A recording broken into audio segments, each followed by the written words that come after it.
Hello everybody, it's jBrereton here again with another episode of Dominions 4. Let's have a look at what's going on. So research in Thormteg is completed. We'll slide all that over to enchantment. Battle in Bonelands, which we took without any major problems. Big gold event in Pavonia, that's very good.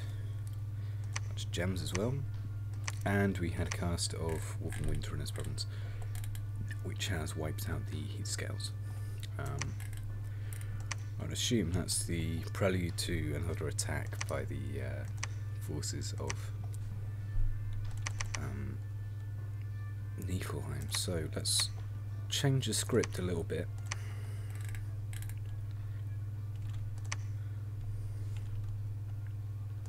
Not summon lesser earth elemental, summon earth power, there we go. And then summon earth elemental. So she needs another 3 gems. 4, 3. So that was order 5.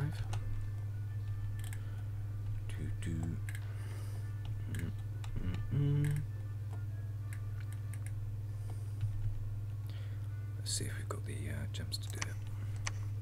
Should have. I think we can just about manage it. It's going to be a little bit tight, but worst comes to worst, we can actually alchemize as well.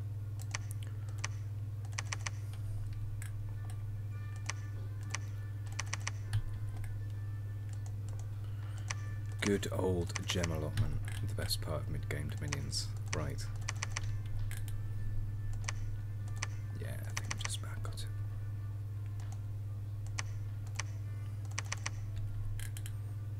Okay.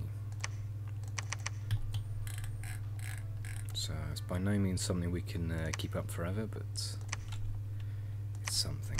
So take it for what it is. This palisade I'm going to keep building for now.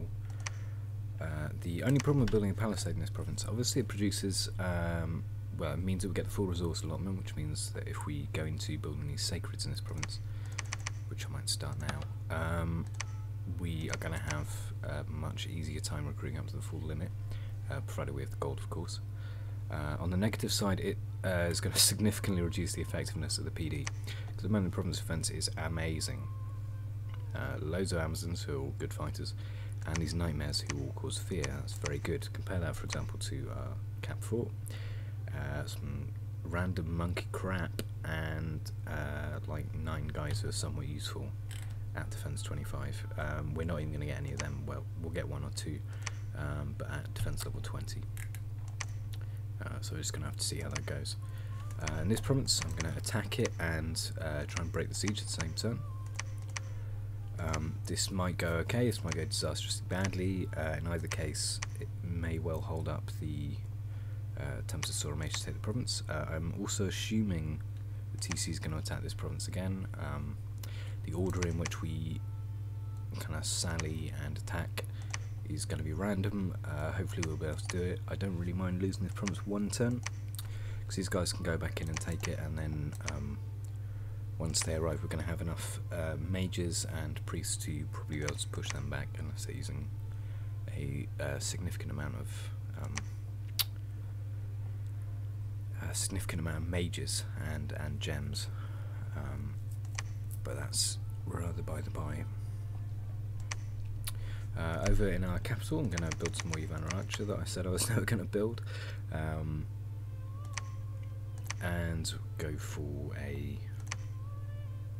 We'll leave it at that, because we can leave him using a Yogi. He's got 10 magic leadership, because Astral gives twice as much as any other paths.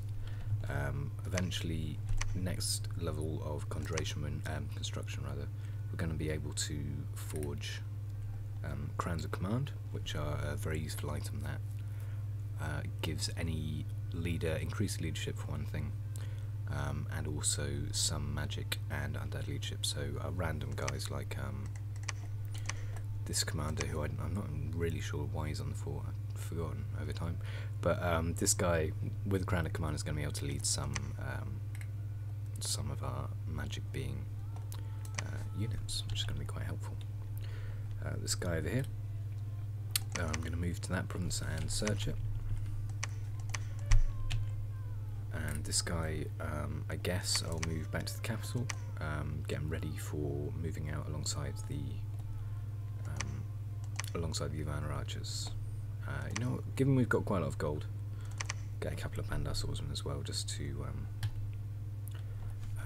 help protect against any light enemy attacks.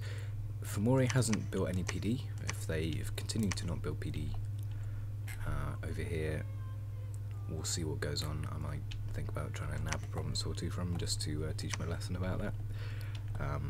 But I don't really want to antagonise them, given their already quite delicate situation. And Rizal's Red Raptors are a relatively good mercenary company. They're not terribly useful as a combat unit, but they have very long range because they're all flying. And certainly for fort defence especially, they are exceptionally good, because the flying tag gives them an innate bonus to siege attack and defence. Man from the Heavens is still up. Who even knows how effective it is? Doesn't look like he's got any commanders out, so maybe his capital is very useful, but everywhere else, not so much. And I think that might really be that for the turn. Get recruiting another Sorcerer of the Sands. There's some value in keeping some money kind of banked up, so I'll leave it at that. Gonna turn, and we'll see what happens when the turn completes. I assume, well, it's quite possible that I could lose this province. That would be annoying, but wouldn't be insurmountable problem, I don't think. Anyway, thank you very much for watching. I've been jBrereton, and goodbye.